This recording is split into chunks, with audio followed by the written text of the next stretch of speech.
സുഗമോദേവി സീരിയലിൻ്റെ ഏറ്റവും പുതിയ പ്രൊമോ റിവ്യൂയിലേക്ക് എല്ലാ കൂട്ടുകാർക്കും സ്വാഗതം. സിദ്ധാർത്ഥൻ സാർ MLA ആയിരുന്ന കാലം മുതലേ KK നായർ പ്രൊജക്റ്റിൻ്റെ ആവശ്യവും പറഞ്ഞ് കയറി ഇറങ്ങി നടക്കുന്നതായിരുന്നു. എന്നാൽ ദേവിക MLA ആയതിനു ശേഷമാണ് അയാളുടെ ആവശ്യം നിറവേറ്റുന്നത്.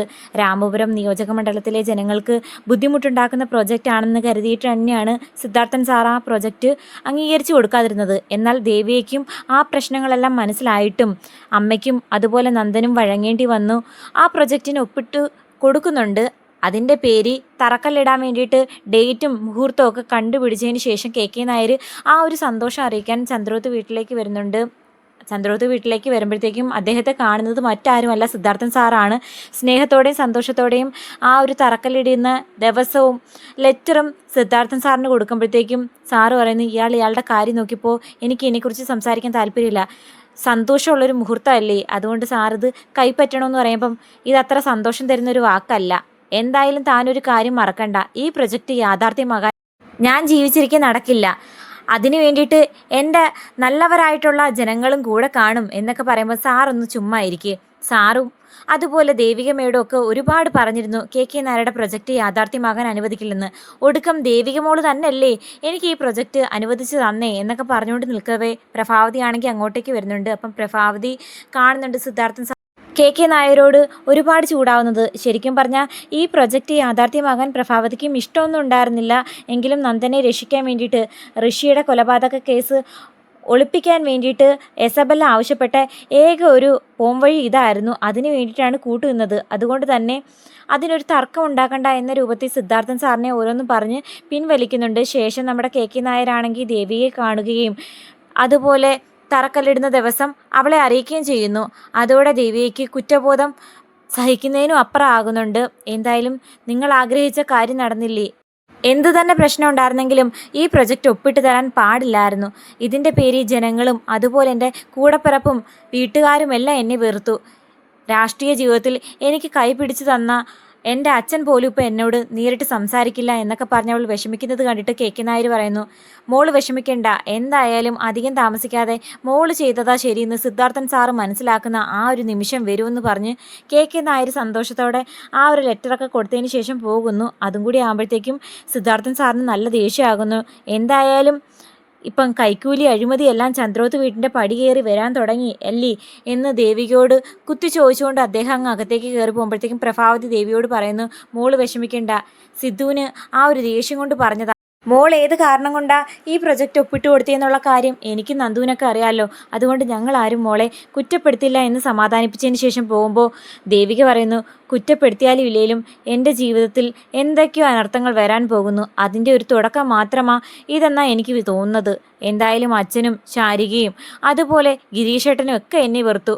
ഇപ്പോൾ ചേച്ചി പോലും പറയുന്നത് ഞാൻ MLA സ്ഥാനത്തിരിക്കാൻ യോഗ്യയല്ല, പറ്റുമെങ്കിൽ MLA സ്ഥാനം രാജിവെക്കാനാ. എനിക്കും തോന്നി തുടങ്ങുന്നുണ്ട് MLA സ്ഥാനം രാജിവെക്കുന്നതാണ് നല്ലത്.